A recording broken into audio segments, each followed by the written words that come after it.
Maya Sterling, 28 years old, received a message from her mother while standing in front of a glowing furnace in Seattle. Eleanor told her not to come to the party celebrating her sister's promotion because the private room in Portland no longer had space for someone who was not truly necessary. Maya read the message twice. She did not cry. She did not call back.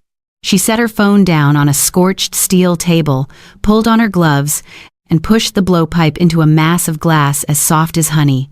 Firelight washed across her face. She had spent nearly her entire life enduring the coldness of her family, only to finally stand firm before a temperature hot enough to melt sand. As a child, Maya had always lived in whatever light remained after Chloe had taken the rest. Eleanor had new dresses made for her older daughter for every season of school art exhibitions, while Maya was told to reuse whatever was still good enough.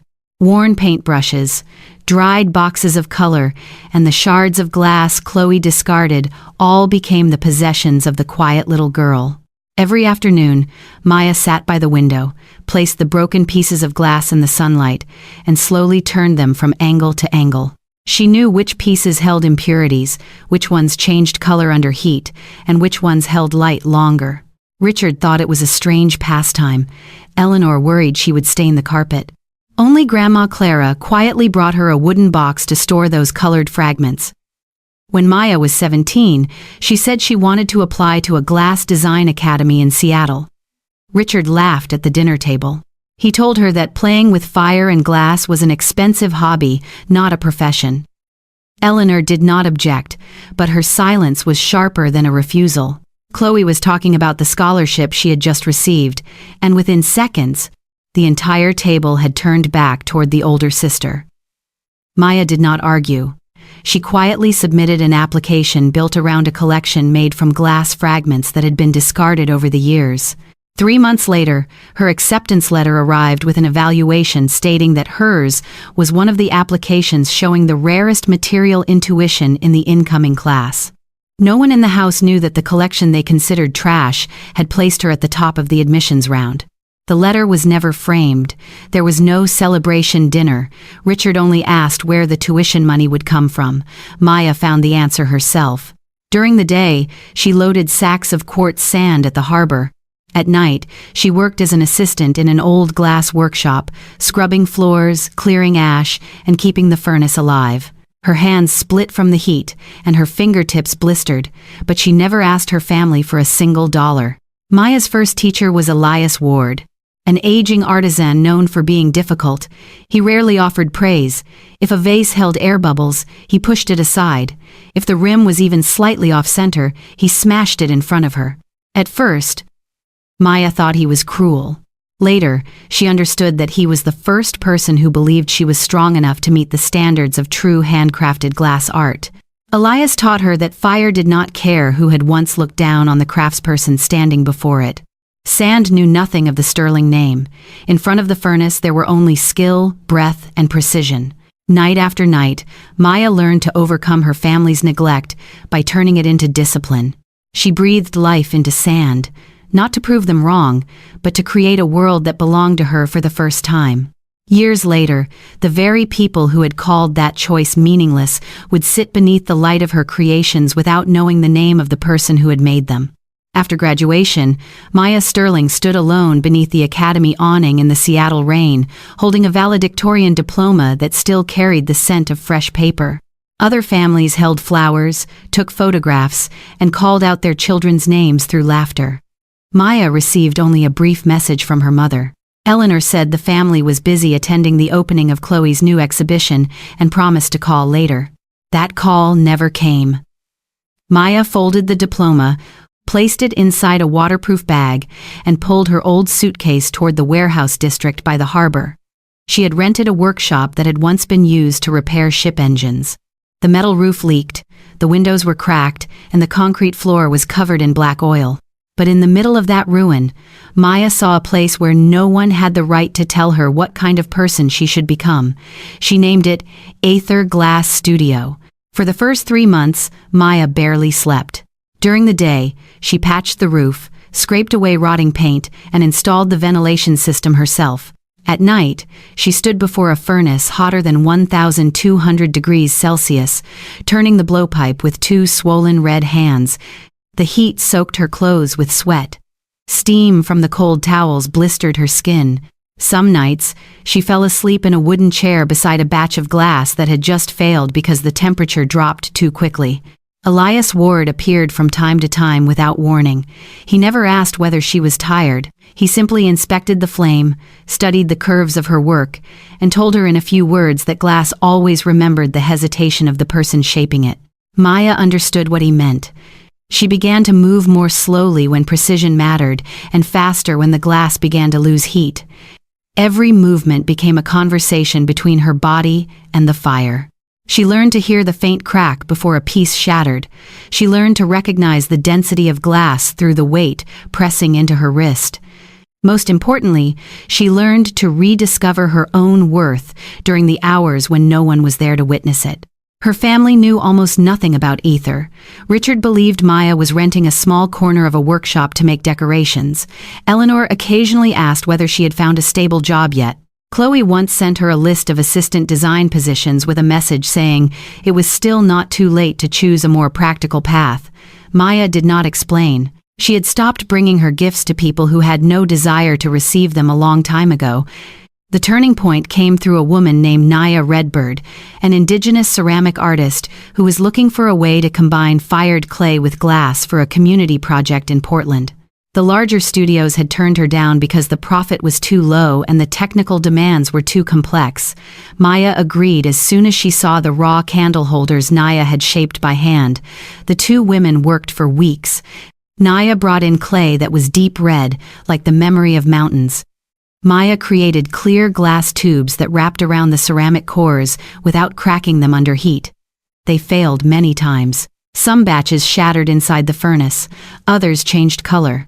On certain nights, Maya drove for hours to find quartz sand pure enough for the work at a material warehouse outside the city that was about to close.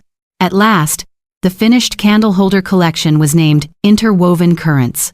When light passed through the glass and touched the surface of the fired clay, the entire room seemed to hold a breathing stream of fire. Maya did not know that an international critic had seen the collection at the Portland exhibition. She also did not know that the name Aether Glass Studio had been submitted to a major architectural magazine. 2 days before the party celebrating Chloe's promotion to creative director, Eleanor called. Her voice was soft in the way it always became when she was about to say something hurtful. She explained that the private room at the Obsidian had limited seating and that the family needed to prioritize Chloe's business partners. Maya remained silent for a few seconds. Then she said she understood. She set the phone down and turned back to the glowing blowpipe. Outside the window, Seattle rain struck the metal roof. Inside the studio, the fire burned bright. Her family had chosen not to make room for Maya at their party. But somewhere else, the world was beginning to make room for her name. On the morning of Chloe's party, Maya Sterling woke before dawn because the furnace was making an unusual sound. She pulled on her protective coat, crossed the cold workshop floor, and checked every gas valve. To Maya, it was simply another working day. She had no idea that her name had just appeared at the top of a list honoring the artisans shaping the new trends of the decade. The article was featured on the homepage of a prestigious architecture magazine, alongside a photograph of Maya standing before the furnace at Aether Glass Studio. Her hair was tied high, old burn marks traced both arms, and behind her, ribbons of molten glass glowed like a stream of lava suspended in midair. Beneath the photograph was a statement Maya had shared during a brief interview months earlier. She had learned to blow glass in a home that lacked warmth. Perhaps that was why her work had always carried a longing to be seen. Within only a few hours, Aether's phone received dozens of calls from galleries, architects, and collectors. Naya Redbird sent Maya a link to the article with one brief message saying that the world had finally looked in the right place. Maya read the headline, sat motionless for a few seconds, and then set down her phone. She did not cheer. She did not take a screenshot and send it to her family. She simply turned toward the vase cooling in the annealing chamber and examined a slight curve along its neck. The recognition she deserved had finally arrived, but she no longer needed it to prove that she existed. At the same time, at the Obsidian in Portland, Eleanor was adjusting the place cards on the tables. She wanted everything to be perfect for Chloe. Richard stood near the wine counter, proudly telling guests that his eldest daughter had just become the youngest creative director in her company. Chloe appeared in a custom-made ivory dress. The pendant lights reflected across her hair, creating the kind of glow the Sterling family had spent years building around her. None of them realized that the entire lighting installation above them had been crafted at Aether Glass Studio. Smoky glass forms hung in layered tiers, with lines of light moving inside them like flowing currents. At the center of every table stood a silver-gray vase, with a very small signature engraved beneath its base. M. Sterling. The first person to notice was Vivian Hale, Chloe's future mother-in-law and a respected art collector. She lifted the vase toward the light, gently turned the base, and looked around the room in astonishment. She asked who in the room was related to Maya Sterling. The conversation around the table stopped immediately.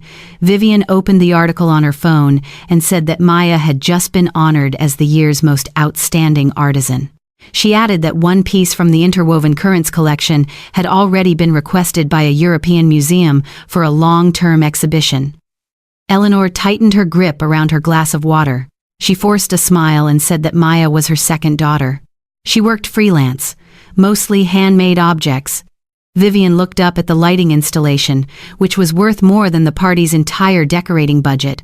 Slowly, she asked again whether Eleanor knew that Maya herself had created everything displayed in the room.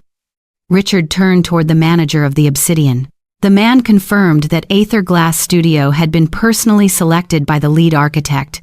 It had been a mandatory condition for the restaurant to approve the event in the gallery room. Chloe stopped smiling. She watched the guests pass the article about her younger sister from hand to hand. The party had been organized to celebrate her success, but every gaze was now drawn upward toward Maya's work. Then the aunt sitting across the table placed down her fork. She said that Maya had invited the entire family to the studio opening the year before. Eleanor had declined because the vacation with Chloe could not be rescheduled. She also reminded them that no one in the family had ever asked where Aether was located. The atmosphere at the table froze. The glass vases continued to shimmer beneath the lights. They said nothing, but every reflection exposed what the Sterling family had tried to conceal. They had not missed Maya's success because they did not know. They had missed it because they had never believed she could become someone worth seeing. That night, Maya Sterling received 13 missed calls from her family, but the first person to leave a message was not her mother. It was Chloe. The voice message lasted nearly 50 seconds. Chloe's voice began low and cold, then grew faster, as though every sentence were being forced out by anger she could no longer control. She accused Maya of deliberately arranging everything, secretly placing her work inside the Obsidian, and choosing the exact day of the party for the article to be published. In Chloe's mind, her sister's success could not simply be success. It had to be an attack against her. Maya stood alone inside Aether Glass Studio and stopped listening halfway through. She did not defend herself.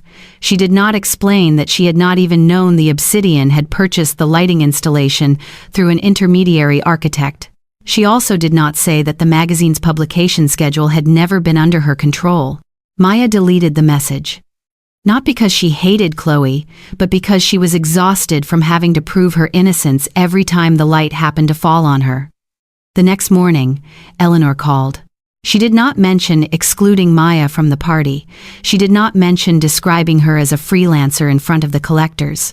She only said that the family had suffered from a lack of communication and that everyone shared some responsibility. Maya silently studied a thin crack in the cup beside the window. She realized that her mother was still trying to divide the blame equally among them all, because naming the situation honestly would force Eleanor to admit that she had chosen not to see her daughter for years. Maya said she understood, but this time those words no longer meant acceptance. They only meant that she could finally see clearly. Richard sent a message that afternoon. He asked whether he and Eleanor might visit the studio someday. There was no apology. There was no acknowledgement that he had once called her profession an expensive hobby. Maya stared at the message for a long time. One part of her still remembered the father who had stood at the end of the hallway, shaking his head at her acceptance letter. Another part was still the young girl who longed for him to step inside the workshop, see the furnaces and the burn marks, and understand that none of it had been a passing impulse. Maya agreed to arrange a visit. She held that opportunity as she would hold a thin piece of glass, gently enough not to break it, but not tightly enough to cut her own hand again. By late afternoon, as the rain began to cover Seattle in a veil of silver mist, Maya's phone rang once more. This time, it was Grandma Clara. She did not ask whether the article had made Maya famous. She simply read every line from the magazine in a voice trembling with emotion. At times, Clara stopped to wipe away her tears, but she still made herself finish the sentence about the home that lacked warmth. She told Maya that she had kept every piece of glass Maya had given her since childhood. They were still inside the old wooden box, each one wrapped separately in a soft cloth. Maya turned toward the furnace to hide her reddened eyes. She promised to blow Clara a wind chime from clear glass so that whenever the wind crossed the porch, the light would make a sound. Clara laughed and said she had never needed a magazine to know Maya was talented. Her only regret was that she had not said it often enough when Maya was a child. Those words could not erase the years of pain, but they placed something gentle inside the emptiness Maya carried, something that demanded nothing and came without conditions. At 6 o'clock the following morning, Maya stood outside the entrance to her studio. October sunlight passed through the glass roof and fell across the grains of quartz sand, making them glitter like thousands of tiny stars. She thought about Chloe, about her parents, and about the home where praise had always been distributed like a scarce possession. Then she looked around Aether, where every wall, every furnace, and every piece had been built through days when no one had applauded. Maya finally understood that healing did not mean her family had to see her correctly. It meant that whether they looked or not, she still knew who she was. She had breathed life into sand and turned what had once been discarded into light. She had overcome her family's neglect, rediscovered her own worth, and received the recognition she deserved from a world far larger than the room where she had once been pushed aside. Maya smiled, opened the furnace door, and placed the blowpipe into the flame. She built differently when she no longer needed an audience, and for that very reason, no one could ever take that world away from her again. Sometimes, the people closest to us are the last ones to recognize our worth, but Maya's story reminds us that we do not need anyone's permission to build a meaningful life. Have you ever been underestimated or ignored by your own family? Tell us what you would have done in Maya's place in the comments below. Your story may give someone else the courage to keep going. If this story moved you, please like the video, subscribe to the channel, and turn on notifications for more powerful stories about betrayal, healing, and finding the strength to choose yourself.